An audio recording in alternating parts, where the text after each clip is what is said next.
You can get anything you want at Alice's restaurant. You can get anything you want at Alice's restaurant. Walk right in, it's around the back, just a half a mile from the railroad track. And you can get anything you want at Alice's restaurant. Welcome, everybody. Hey, it's Mark and Jim, Rock Talk, Lead Balloon here. And today is our special edition that we promised, which is our Thanksgiving edition. And in the spirit of Thanksgiving, we are going to talk about one of the most prolific things that happens on Thanksgiving, at least on the FM channels, which is the playing of Alice's Restaurant by Arlo Guthrie. Yeah. And we're just going to have a little fun with this today. We're going to talk about some of the lyrics and some of the fun stuff, give you a little background, the truth behind the story, if you will, because this is actually a true story if you read the Massacree. So, be that as it may, we're going to get into the show just here. But a sidestep just for a moment, I just want to say, I'm going to just talk about being thankful on Thanksgiving because we tend to forget those types of things out there. And it's always nice to recharge our batteries and be with family, even though in this time of COVID that we are living in, we are going to probably be basically by ourselves. But it's still family. And if you think about it, we don't have to have our extended family. We already know that we're thankful for them. Pick up the phone, do a Zoom meeting, call, whatever you got to do. Just get out there, say hello to your family, wish them a happy Thanksgiving. And most importantly, be thankful and grateful for those things that you have that others do not. Yep. And share what you can. At least that's how we were brought up, and I encourage people to do the same. Yeah, and so, I just want to add to that, these are tough times, and they're, 2020 has been such an odd year. Brutal. And Thanksgiving is a time to hopefully be comforted in some way with what we are thankful for. And I think, Alice's Restaurant fits into that whole comfort thing. It's one of those traditions that goes along with traditions of what we eat for the meal and who we gather with and listening to this song on the radio. Let's just backtrack for 30 seconds here and just say, when we were thinking about this episode, we were really tossing around what would be a good avenue to talk about, and looking at songs that were thankful for things or whatever. I was coming up with really not good examples, but it's ironic that here it is with Alice's Restaurant. We were brought up with this. We're listening to it every kind of Thanksgiving on long drives to relatives' houses for Thanksgiving meal. Yep. And you look forward to that because it was one of those weird things that, okay, it's 18 minutes plus, and it was at at 11 o'clock, I know they're going to play the song. And such an unusual song when you think about the tradition is for rock radio stations to play it, and right. It is purely in the folk realm.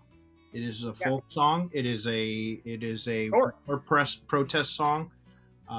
It's everything that a rock radio station is not, and yet it has become kind of that foundational tradition on Thanksgiving for those stations. That and Adam Sandler's Thanksgiving song, which is and that one too. Hilarious. And if you haven't listened to that, oh my goodness, you just definitely need to go do that.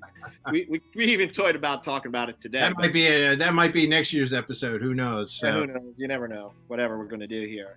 All right, so I'm going to let you kind of give some background on Alice's Restaurant, and I hope that it clarifies a few things for some people, because it took me a long time to figure out what the heck was going on with this song. So go ahead. So Arlo Guthrie was born in 1947. He's the son of Woody Guthrie, and Woody Guthrie is kind of the godfather, the grandfather, if you will, of 20th century American folk music. You can't talk about American folk music, what we call roots music now. You and I have tossed around that term Americana. It all kind of boils down to Woody Guthrie, who kind of determined how it progressed. Bob Dylan and people like that grew out of the whole Woody Guthrie experience. And so Arlo Guthrie comes from that household, and his background obviously was heavily influenced through the folk realm, and I would say more storytelling than and yeah, and then it branched out into this storytelling kind of thing. And so he back in the 60s, he had attended a school called Stockbridge School, which was in Western Massachusetts, and he very close to where I live, actually. So yeah, he befriended a couple of a husband-wife team of teachers. He and several students. I felt very comfortable. This was an arts and music school focused. It was a boarding school. Fun fact: Chevy Chase also went there, the comic actor. But so Arlo Guthrie graduated from this school, and he ended up going to a school in a college in Montana to study forestry, of all things. And on his freshman break for Thanksgiving, came back and spent it with this couple who the wife's name was Alice, and she had a restaurant. And they lived in a church. This church is very famous for this, and so Alice's restaurant is kind of a true story that's been kind of built up over time, that of what took place on that Thanksgiving, that fateful Thanksgiving. And that's why it's become a Thanksgiving staple. Basically, that Alice and her husband had accumulated a lot of garbage, and Arlo and a friend of his took it upon themselves to take the garbage to the dump, and the dump was closed on Thanksgiving, so they ended up tossing it over a cliff into a pile of other garbage that they had discovered had been tossed there. And through various circumstances, they were eventually caught. They had to pay a fine, and the whole story comes out in the song. And then there's the second half. Yeah, and so that's the first half of Alice's restaurant. And Alice's restaurant pretty much encompasses about a year's worth of time. And so the second half is where he is summoned before the draft board for the Vietnam War. And the story comically tells how through this littering episode and the fine he had to pay and the court appearance and blah, blah, blah, led to him not being drafted. Selected. And so that's kind of where the whole... Interrupt you right there. Can I read? I'm going to read the lyrics for this because I love this part of the song because it's so funny. Yeah. So it says, it says here, all right, there we go here. All right. There was all kinds of mean, nasty, ugly looking people on the bench there. There was mother rapers, father stabbers, and father rapers. Father rapers sitting right there on the bench next to me. And they was mean, and they was nasty and ugly and horrible, and crime fighting guys were sitting there on the bench. And the meanest, ugliest, nasty, one of the meanest, father raper of them all, was coming over to me, and he was mean and ugly and nasty and horrible and all kinds of things. And he sat down next to me. He said, "Kid, what'd you get?" I said, "I didn't get nothing.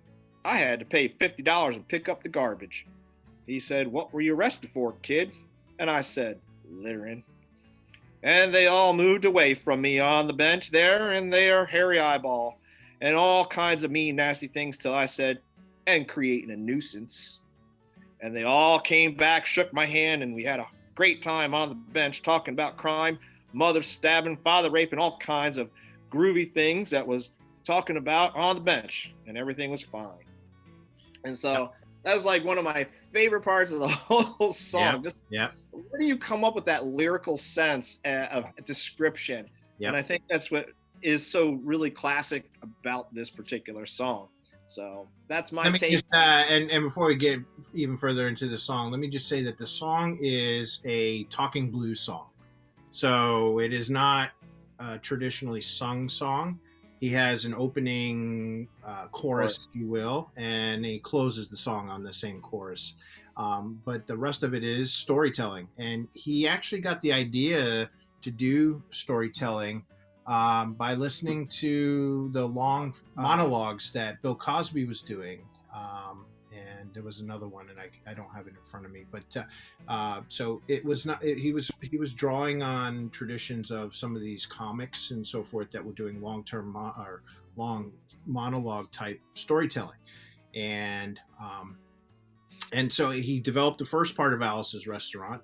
And by the way, Alice's Restaurant really doesn't play much of a factor in the song. It just Yeah, is kind of the thing. And And I do want to say, so the full term of the song, or the full title is Alice's Restaurant Massacree. And what's a massacree? Well, let me just read here real quick what they kind of determine it to be. So it's a colloquialism originating in the Ozark Mountains that describes an event so wildly and improbably and baroquely messed up that the results are almost impossible to believe. So it is a corruption of the word massacre, but carries a much lighter and more sarcastic connotation rather than describing anything. And this is definitely a massacre for sure. Yes. There's no question about it. For sure. And so, and the throughout the whole song, you hear this guitar picking style, which they actually call a ragtime guitar style, the way he's picking on the strings. And then there's a light brush snare drum in the background. But so the entire song is accompanied by this guitar and brush snare, but only the beginning and the opening chorus are sung. So that kind of gives a little better background to the song. And it was released in October of 1967. So what do we want to talk about next? Well, I just think that it's, the first part of it being the idea of gathering. Yep. He has us gathering around a common thread, a beloved set of teachers, he and his friend. Yep. And their hearts are in the great, full of good intention. They want to help out, do the right thing, give thanks the right way. So, let's do our part while you're cooking the meal. Let's help clean up, and then we'll sit down and have a nice dinner. And it's like, I think that's what it's all about. We invite family and friends to the table. And growing up, you and I know this really important to us as a family, which was always sit around the table and have a meal together. Yep. And break bread that way. And that's just a family kind of thing. And I believe in that. And I think that unity, just even if it's for 20 minutes, and you ask, hey, how was your day? And things like that. You genuinely just want to have a conversation about what's going on in everybody's life, because we're all running around like crazy people. And so I think it's really it's a testament. Thanksgiving should be is not just a day, it's every day. Yep. We do give thanks every day. We're blessed to have what we have. And there's people always far worse off than yourself, no matter how horrible, whatever it is you're dealing with today, tomorrow will be a new day. And I love that. And I live by that myself. So, Alice's Restaurant plays to the idea of it just being that Thanksgiving, but I wanted to expand that and say, it's every day that we celebrate Thanksgiving, but and we also think about our traditional Thanksgiving meal. And, I think that it's going to end up not being so Norman Rockwell-ish anymore. That cover that we have always seen with the perfect family, the perfect turkey. Yep. And it, there is nothing that idyllic out there anymore. It's not that way. It's kind of a thought that we would like to have. But who's to say you can't have pizza and wings on Thanksgiving? It's about getting together and celebrating what you as a family want to celebrate and talk about and just pull together. It's no different than having a picnic in the summertime during 4th of July. So I look at it like that. But as far as the song goes, I'm going to play it on Thanksgiving. Yeah. Because it's just a great thing to listen to and have fun with. Even though I've already listened to it several times, getting ready for today, I still don't get tired of listening to it because it's just so fun. It's just a fun song for 18 and a half minutes, basic. Yep. His whole attention. His whole presentation is just so it draws you in, the way he talks and brings a lot of humor into the whole situation. Well, he says later on after the lyrics I just read, he's talking about a sergeant that comes up there, and you want to talk about him motoring through. I can't say it as fast as him, but he says, we were smoking cigarettes and all kinds of things until the sergeant came over and had some paper in his hand, held it up and said, and this is where he goes like super lightning fast, and you never can understand a darn word of what he says until you read it. But it says, kids, This piece of paper's got 47 words, 37 sentences, 58 words. We want to know details of the crime, time of the crime, and any other kind of thing. You got to say pertaining to and about the crime. I want to know arresting, officer's name, and any other kind of thing you got to say. And he talked for 45 minutes, and nobody understood a word what he said. And that would be typical of a drill sergeant walking in, and they're just like, and you're just assaulted on all levels of whatever. Yep. Well, So, what gets me about that whole episode is that, so he's been summoned to the draft board, and his approach when he first walks in is he starts jumping up and down, yelling, "Kill, kill!" And psychiatrist sergeant that was in charge of that joined in and ultimately said, "You're our kind of boy. You're our kind of boy." And then at the very end, after he's had to fill out this form about his arrest and for littering and things like that, he goes, he said, he turned the page over, and after he put his pencil down, he turned over the piece of paper, and there on the other side, in the middle of the other side, away from everything else on the other side, in parentheses, capital letters quoted, read the following words: "Kid, have you rehabilitated yourself?" I went over to the sergeant, said, "Sergeant, you got a lot of goddamn gall to ask me if I've rehabilitated myself. I mean that you send I'm sitting here on the bench. I'm sitting here on the Group W bench because you want to know if I'm moral enough to join the army, burn women, kids, houses, and villages after being a litter bug." He looked at me and said, "Kid, we don't like your kind." So there you go. And that's the whole Massacree of and it sums it all up right there. Yeah. And so there's a lot in this song that I never really took for granted, or well, I took for granted, I should say, that or didn't listen deeply enough. I never really understood the full implications of this song and why it became so popular. And it got to the point where Arlo was in concert, and the Vietnam War had passed, and he had done this song many times, and he got to the point where he felt like he had to put it aside. He was burned out on it. He took it out of the set list. And he took it out of the set list, but he made a compromise because people were going to his concerts and wanting to hear it, and they were disappointed why they weren't hearing it. And so he made a compromise that every 10 years he would do it. And he would change the lyrics a little bit, although I haven't delved into that so much myself. I haven't seen a whole lot of the changes. It's really pretty close. It's really more about the second portion, talking about the draft stuff. Right. He puts it much more in past tense and things of that nature at this stage in the game. Yeah. But he keeps it pretty close to the original. So yeah. Arlo is still alive, but he suffered a pretty major stroke not too long ago, to the point where he has retired from performing. It's affected his ability to perform. So we'll never have a chance to experience another live version. But there are a lot of live versions available on YouTube.